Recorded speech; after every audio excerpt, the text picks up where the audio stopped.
আপনি কি জানেন আপনার জন্মছকে রাহু যতই শক্তিশালী হোক তাকে কন্ট্রোল করার জন্য আপনাকে 1 টাকাও খরচ করতে হবে না? কোনো গোমেদ, কোনো পাথর না। শাস্ত্রে পরিষ্কার করে লেখা আছে রাহুর বিষের একমাত্র অ্যান্টিডোট হলো কেতু। আপনি সারা জীবন রাহুর পেছনে দৌড়াচ্ছেন, আর সমাধান লুকিয়ে আছে আপনার ভেতরেই, কেতুর কাছে। আজকের ভিডিওটা শেষ পর্যন্ত শুনুন, আপনার রাহু নিয়ে সমস্ত ভয় কেটে যাবে, কথা দিচ্ছি। তাহলে জেনে নেওয়া যাক গল্পটা কি। দেখুন, বৈদিক পুরাণ অনুযায়ী রাহু আর কেতু দুটি আলাদা গ্রহ নয়, এরা একটাই শরীর। সমুদ্র মন্থনের সময় যখন মোহিনী রূপে বিষ্ণু অমৃত বিতরণ করছিলেন, তখন এক অসুর চালাকি করে দেবতাদের লাইনে বসে পড়ে। চন্দ্র সূর্য তাকে চিনিয়ে দেয়। তখনই বিষ্ণু তার সুদর্শন চক্র দিয়ে তার গলা কেটে দেন। মাথাটা হয়ে গেল রাহু আর ধরটা হয়ে গেল কেতু। তাই এদের শরীর একটাই, কিন্তু স্বভাব দুই মেরুর। রাহু হলো শুধু মাথা, তাই তার শুধু ক্ষুধা আছে, পেট নেই। সে খেয়েই যাবে, কিন্তু কোনোদিন তৃপ্ত হবে না। রাহু মানেই আরও চাই, আরও টাকা, আরও নাম, আরও ভোগ, যার কোনো শেষ নেই। আর কেতু, কেতু হলো শুধু ধর, তার মাথাই নেই, মানে তার কোনো চাওয়া পাওয়াই নেই, কোনো মোহ নেই। সে হলো মোক্ষ, বৈরাগ্য ও মুক্তি। এবার আসি আসল কথায়। প্রকৃতি কখনো ভারসাম্যহীনতা পছন্দ করে না। আপনার ছকে যখন রাহু অতিরিক্ত অ্যাক্টিভ হয়ে যায়, তখন কি হয়?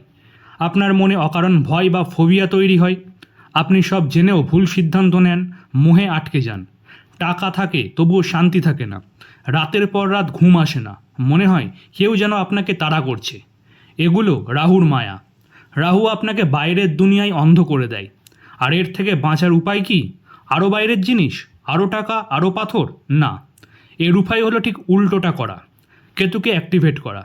যেমন সাপের বিষ থেকেই সাপের বিষের অ্যান্টিডোট তৈরি হয়, ঠিক তেমনই রাহুর দেওয়া মানসিক বিষের একমাত্র ঔষধ হলো কেতু। রাহু আপনাকে বলছে বাইরে যাও, আরও ভোগ করো। কেতু আপনাকে বলছে ভেতরে এসো, নিজেকে চেনো। এখন এই কেতুকে কিভাবে অ্যাক্টিভেট করবেন, এর প্র্যাকটিক্যাল রেমেডি কী হওয়া উচিত? এর জন্য কোনো হোমযজ্ঞ লাগবে না। 3টে ছোট কাজ করুন। 1. অন্তর্মুখী হন। রোজ 10 মিনিট চোখ বন্ধ করে বসুন। কোনো মন্ত্র নয়, শুধু নিজের নিঃশ্বাসকে দেখুন। এটাই কেতু। রাহু আপনাকে সারাদিন ফোন স্ক্রল করাচ্ছে, কেতু আপনাকে স্থির হতে বলছে। 2. মোহ কাটান। যে জিনিসটা আপনাকে সবচেয়ে বেশি টানছে, একদিনের জন্য সেটাকে না বলুন। যেমন অকারণ শপিং, অতিরিক্ত খাওয়া বা কারো প্রতি অন্ধ আসক্তি। এই না বলাটাই কেতুর শক্তি। 3. দান করুন নিঃস্বার্থভাবে। রাহু নিতে বলে, কেতু দিতে বলে।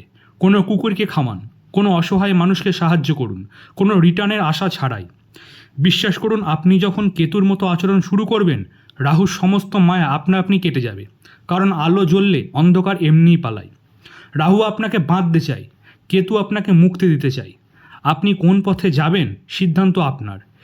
ভিডিওটা যদি মনে হয় আপনার ভেতরটাকে একটু হলেও নাড়া দিয়েছে, তাহলে একটা লাইক করে কমেন্টে লিখুন ওম কেতবে নমঃ। আর এমনই গভীর অপ্রচলিত জ্যোতিষতত্ত্ব জানতে জ্যোতিষপুর চ্যানেলটাকে সাবস্ক্রাইব করে পাশে থাকুন। দেখা হচ্ছে পরের ভিডিওতে।